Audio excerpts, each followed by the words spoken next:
The 6 aircraft act as one, allowing large numbers of aircraft to fly through busy skies. The Delta formation has the flight leader at the front of it with his wingmen and element flight leaders taking their position behind them.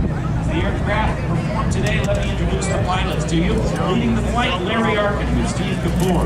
At right wing is Jim Record. Left wing is Rob Steele. Slot position, Bob Johansson. The lead soloist, Steve Salvers, and the wing soloist, Tom Bailey. We also want to recognize another key pilot on our team, Ken Johansson. Geico Insurance stands for Government Employees Insurance Company, which was established in 1936 to provide military members and federal employees with the best insurance coverage possible.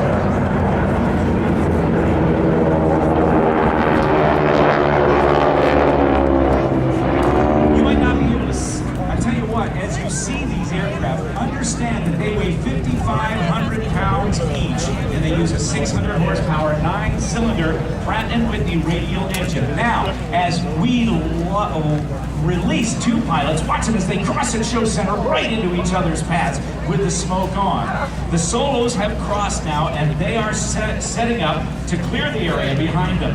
Now, after identifying, they're looking into to find a bogey, which is an unidentified aircraft that may be a threat. And after identifying the threat as a bandit, the solo